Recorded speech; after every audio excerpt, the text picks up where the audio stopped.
رب اشرح لي صدری ویسر لی امری واحلل عقدۃ من لسانی یفقہوا قولی اعوذ باللہ من الشیطان الرجیم بسم اللہ الرحمن الرحیم اقترب للناس لوگوں کے متعلق ہے یہ پارہ۔ قرآن پاک کا مین ٹاپک ہی انسان ہے، اور سب سے زیادہ انٹرسٹنگ بات یہ ہے کہ یہ قرآن آپ کے اور میرے بارے میں کھولتی ہے ہمارے راز و نیاز۔ اور 17واں پارہ اقترب للناس، قریب آ گیا لوگوں کے حساب کا وقت، وہ ابھی تک غفلت میں منہ موڑے ہوئے ہیں۔ اس پارے کا مین تھیم غفلت ہے۔ غفلتوں کا پردہ قیامت کے زلزلے سے چاک ہوگا، اور قیامت اور انبیاء کا ذکر ہے۔ اس پارے کے اندر ہم 2 صورتوں کو دیکھیں گے، سورۃ الانبیاء جس میں ہم مختلف انبیاء اور ان کی تاریخ پڑھیں گے اور ان سے دعائیں سیکھیں گے۔ دوسرے نمبر پہ سورۃ الحج کو دیکھیں گے، جس سے ہمیں دنیا کے حج اور قیامت حشر کے میدان کو ریلیٹ کیا گیا ہے، جس کے ذریعے سے ہمیں بتایا گیا ہے کہ اپنے غفلت سے جاگو، کن چکروں میں پڑے ہوئے ہو۔ اصل تو زندگی یہ نہیں تھی جس کے پیچھے تم پڑ گئے، اور صحابہ کو کیا چیزیں تھیں جو اٹریکٹ کرتی تھیں اور جس وجہ سے وہ صبر کراتے تھے دنیا پہ، اور قیامت کا قریب آنا دنیا کی سختیوں پر صبر کرنا آسان کر دیتا ہے۔ اور انبیاء علیہ السلام کے نامہ اعمال، ان کی نیکیاں کس طرح سے بڑھتی تھی، کیونکہ ان کو پتہ تھا یہ وقت ختم ہو گیا۔ اور جب ہمیں لگتا ہے کہ وقت ختم ہو رہا ہے تو ہماری دلچسپی اس چیز میں بڑھ جاتی ہے، اور خاص طور پہ جب انجام کا رزلٹ ڈے کا ڈے ہو تو پھر ہم اس کے لیے زیادہ کانشیس ہو جاتے ہیں۔ تھوڑی دیر کے لیے سوچیے، اگر ایک دم ہمارے اوپر کوئی اعلان کرے، یا ہمیں میسیج آئے سیلاب آ رہا ہے یا زلزلہ آ رہا ہے، تو اس کے لیے ہم کانشیس ہو جاتے ہیں، یا ہمیں کہا جائے کہ یہاں پر ابھی پانی آ جائے گا، تو اس ریڈیو پہ تو ہم یقین کرتے ہیں، لیکن جو سچی کتاب ہے اس میں لکھا ہوا ذالک الکتاب لا ریب فیہ، کہ اس میں کوئی شک نہیں ہے، اور وہ آپ سے کہہ رہی ہے کہ ہوش میں آؤ، یہ وقت ختم ہو رہا ہے، اور بالکل تمہارے حساب ہوگا، رزلٹ ہوگا، اور جو آپ کر رہے ہو اس کا آپ کو رزلٹ دینا پڑے گا۔ تب ہمارے ایکشنز کیوں نہیں درست ہوتے؟ تو اللہ تعالیٰ یہی بتانا چاہ رہے ہیں کہ اپنے ایکشنز کو آپ درست کر لو۔ 16 پارے پڑھ چکے ہو، اور یہ یقین کرو کہ تمہارے اوپر کلوز سرکٹ کیمراز لگے ہیں، اور تمہارا رزلٹ اس کیمرے کے بہاف پہ ہوگا۔ یہ جو کتاب آپ لکھ رہے ہو، مطلب جو ہماری زندگی گزر رہی ہے، وہ کتاب ریکارڈ ہو رہی ہے، صرف ریٹن فارم میں نہیں ہے بلکہ وہ تو ویژول فارم میں ہے، دیکھ سکتے ہیں اس کو۔ اور اس کے علاوہ ہم اس بارے میں کیا کیا دیکھیں گے، اس کو ایک اسٹریچ میں دیکھتے ہیں۔ زمین اور آسمان میں ہر چیز اللہ کی تسبیح کرتی ہے، تو پھر انسان کیوں نہیں کرتا؟ قیامت سے غافل انسان، حق سے غافل انسان، مشرک انسان، جلد باز انسان۔ تو انسان کی ہسٹری ہے اس میں، کس کس قسم کے انسان ہو سکتے ہیں اور وہ کیوں ہوتے ہیں۔ حضرت نوح علیہ السلام کی دعا دیکھیں گے، استغفار نجات کا ذریعہ ہے، اور وہ کیوں ہے، اور استغفار ہمیں کیسے کرنی چاہیے۔ جہنم کی ہولناکیاں، کہ اگر آپ لوگ کامیاب نہ ہوئے، رزلٹ میں فیل ہو گئے، تو کس قسم کے عذاب کا آپ کو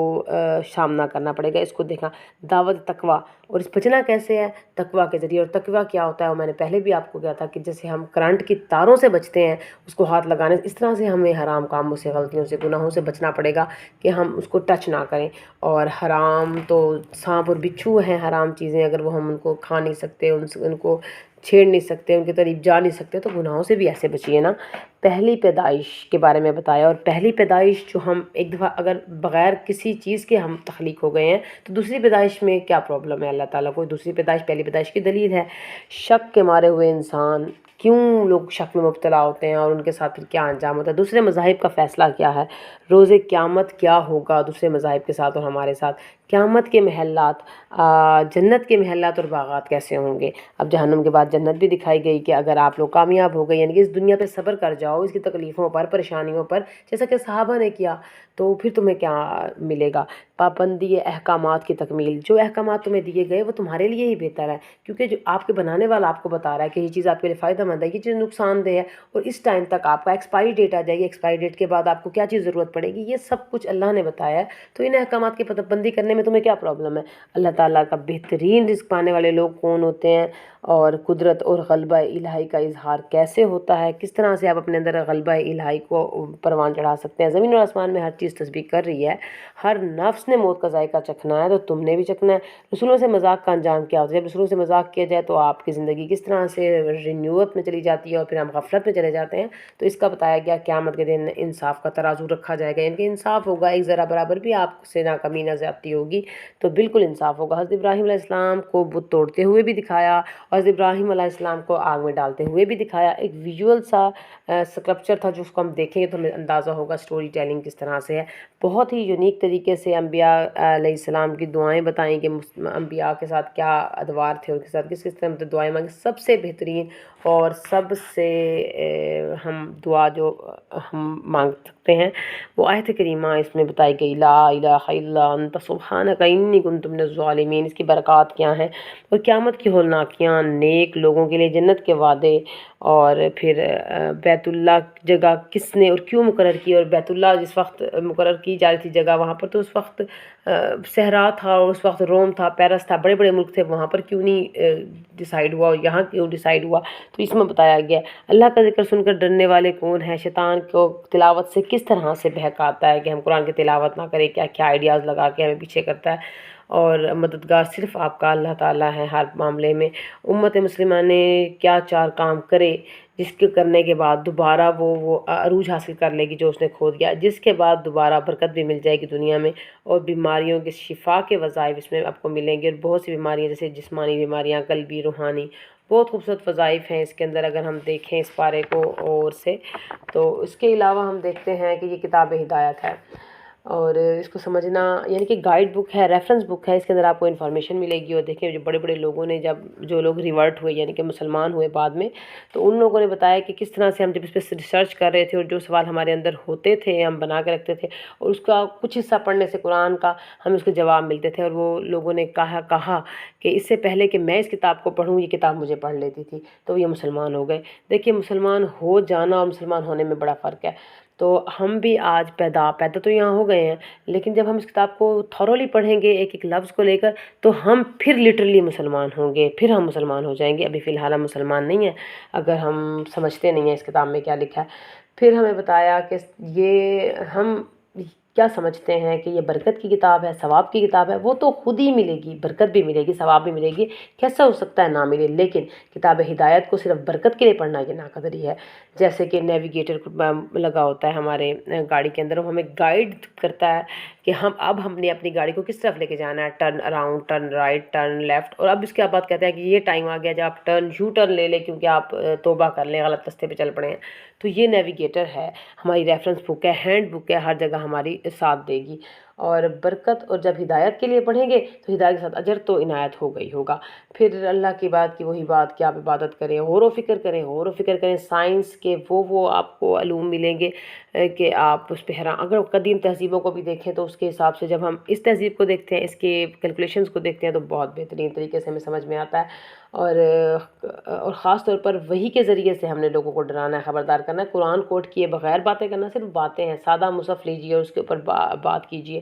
نیک کاموں کے لیے دوڑ دھوپ کرنی پڑتی ہے، محنت کرنی پڑتی ہے، کیونکہ محنت کا ہی اجر ملتا ہے۔ اللہ کے چنے ہوئے بندوں کی زندگیاں دکھائی گئی، نیکیاں کمانے میں زیادہ وقت لگتا ہے اور کتنی محنت لگتی ہے، لوگ نیکیاں کر کے جب قبروں میں جا چکے ہیں تو اب ان کا پروفٹ اس کو کس طرح سے مل رہا ہے اور کس طرح سے وہ بینیفیشر ہو رہے ہیں۔ ہم جب دنیا کی دولت کما کر جب خوب دولت مند ہو جاتے ہیں تو پھر لوگ ہمیں جا کر قبروں میں 2-3 فٹ کی قبر میں ڈال کے آتے ہیں، پھر وہ ہماری جائیدادوں پہ جھگڑتے ہیں۔ اللہ ہمیں ان چیزوں سے بچا لے۔ اور یہ سبق ہمیں ملتا ہے سورۃ انبیاء میں آیت نمبر 19 میں کہ اللہ تعالیٰ کی رغبت اور خوف سے پکارنا ہے، اللہ کو رغبت سے اور خوف سے پکاریے۔ اللہ کا عبادت گزار بننا ہے کہ ہم اس کے غلامی میں آ جائیں، اس کو بات کہتے ہیں۔ ہم اچھی قوم کی بات جو انبیاء نے ہمیں بتائی ہے ہم اس پہ عمل کرنا ہے۔ رب کے عذاب بہت سخت ہے، اللہ کے غضب سے بچ جاؤ بچ جاؤ، اللہ کو یکسو فوکسڈ ہو جانا ہے۔ اللہ جس نے اس کے انبیاء جیسے نیک لوگ تھے وہ تھے، اللہ ہمیں بھی ایسے لوگوں میں شامل کر لے، آمین۔ نیک عمل کرنا ہے، اور سورۃ انبیاء میں آیا ان هذه امتکم امۃ واحدۃ وان ربکم فاعبدون، کہ میری بات کرو، مجھے رب مانو، میرے ساتھ اپنا معاملہ ٹھیک کرو۔ اللہ کی آیات کے لیے دل کو جھکا کر رکھنا ہے، دب کر جھک کر، مذاق نہ اڑائیں، اللہ توفیق دے دے۔ اللہ کی صفات کے بارے میں جاننا ہے اور یہ صفات اپنے اندر پیدا کرنی ہے، اللہ کے راستے کی طرف دعوت دینی ہے، اللہ کا دامن تھام لینا ہے۔ سورۃ حج کی آخری سفر کی یاد دہانی کے لیے ہمیں بتایا گیا کہ سورۃ حج کے اندر جو انفارمیشن دی گئی وہ زیادہ امپورٹنٹ ہے کہ کس طرح سے ہم نے ریلیٹ کرنا ہے اس کو اپنی زندگی کے ساتھ، اور دنیا کے زلزلوں سے بچنا ہے، فنیٹک نہیں ہونا ہے۔ ایک تو دل ہم اس طرف ہوتا نہیں، غیر سنجیدگی سے لیتے ہیں، پھر اگر آئیں بھی تو دل و دماغ کہیں اور ہوتا ہے، فوکس نہیں ہوتا تو اللہ تعالیٰ ہم سے پھر توفیق چھین لیتے ہیں۔ یہ باتیں بڑی خطرناک ہیں۔ سورۃ بقرہ میں اس کی تفصیل آئی تھی کہ یہاں پر حج کی قیامت کے ساتھ ریلیٹ کیا گیا، سورۃ حج کے اندر اب آ رہے ہیں تو قیامت کے مناظر کو حج کے مناظر اور حج کے ساتھ ریلیٹ کیا گیا، منظر دکھایا گیا کہ اللہ نے قیامت کو کیسے آئے گی، اور یہ معاشرے پر چوٹ بھی تھی جو کہتے تھے کہ مرنے کے بعد واپسی نہیں ہے۔ تو آخری حصے میں مسلمانوں کے لیے گائیڈ لائن ہے، اس میں یونٹی کی بات کی گئی، بتایا گیا کہ مسلمان جب مختلف حصوں میں آ کر اکٹھے ہوتے ہیں، تھوڑے سامان کے ساتھ گزارا کر سکتے ہیں، تو واپس گھروں میں جا کر مشکل کیوں ہو جاتا ہے تھوڑی چیزوں میں گزارا کرنا ہے۔ اس کے علاوہ توحید کی بات ہو گئی، قریش مکہ کو بتایا گیا کہ مسلمان کعبہ کے حقیقی متولی ہیں، جہاد کے مقاصد بتائے گئے، اللہ نے بتایا کہ نبی کے خلاف لوگوں جو ہو جاتے ہیں ان کی ہلاکت ہے، توحید کے دلائل، اور پھر ہم نے دیکھا اتحاد، عبادت، دعوت، تبلیغ کا ذکر ہے۔ تو مرکزی مضمون کیا ہے کہ مشرکین مکہ کے خلاف فرد جرم عائد کیا گیا ہے کہ اللہ کے نبی کو ستایا نہ کرو، اور اللہ نے ان کو کس طرح سے بچا لیا اپنے نبی کو، اور ساتھ اطاعت و عبادت کی بھی تبلیغ کی گئی، اور احرام اور کفن کو ریلیٹ کیا گیا کہ سفید ہوتا ہے، جیب کے بنا ہوتا ہے، اور بچوں کو چھوڑ کر آ جاتے ہیں اور پھر فائدہ اٹھا لیتے ہیں۔ آخر میں بتایا کہ 4 نکات، اللہ کے راستے کی طرف دعوت دیتے ہوئے اس کا دامن تھامے، وَاعْتَصِمُوا بِحَبْلِ اللَّهِ، اللہ تعالیٰ آپ کو اس پر عمل کی توفیق دے دے، فَأَقِیمُوا الصَّلَاةَ وَآتُوا الزَّکَاةَ وَاعْتَصِمُوا بِاللَّهِ هُوَ مَوْلَاکُمْ فَنِعْمَ الْمَوْلَىٰ وَنِعْمَ النَّصِيرُ۔ یعنی جب امت محمدی یہ کام کرے گی تو اللہ تعالیٰ اس امت کو آخرت میں اور اس دنیا میں بھی اس کو ایک بار پھر عروج عطا کریں گے اور زوال سے بچا لیں گے۔ تو عمل کی باتیں لیں گے کہ شرک سے گریز کرنا ہے، خود کو دوسروں کو غفلت سے بچانا ہے، اپنی موت کے متعلق سوچنا ہے، کیونکہ موت کے بعد کے معاملات سامنے رکھیں تو زندگی کے فیصلوں میں آسانی ہو جائے گی۔ استغفار کریں، اللہ کی پہچان اور نشانیوں کے ذریعے سے کریں، کائنات پہ غور کریں، نماز قائم کریں، زکوٰۃ ادا کریں، مصیبتوں پر صبر کریں، اللہ کی نعمتیں پانے کے بعد شکر ادا کرنا، لا اشکرکم لازیدنکم، کہ جتنا ہم شکر گزار ہو جائیں گے اللہ تعالیٰ بڑھا دیں گے۔ خود کو اللہ کے لیے پیش کر دینا ہے، اور جو دعا ہے لا الہ الا انت سبحانک انی کنت من الظالمین۔ قرآن میں ہو تزن اے مرد مسلمان، اللہ کرے تجھ کو عطا جدت کردار، خود بدلتے نہیں قرآن کو بدل دیتے ہیں، ہوتے ہوئے کس قدر فقیہان حرم بے توفیق۔ تو اگر ہم دیکھیں تو قرآن اس میں مسلمانوں اور کافروں کے درمیان فرق بتایا گیا، تو فرمایا کافر کی یہ پہچان ہے آفاق میں گم ہے، اور مومن کی یہ پہچان ہے گم اس میں ہے آفاق، اور جس میں جگر لالا و ٹھنڈک وہی شبنم، دریاؤں کے دل جس سے سہم جائیں وہ طوفان۔ السلام علیکم ورحمۃ اللہ وبرکاتہ۔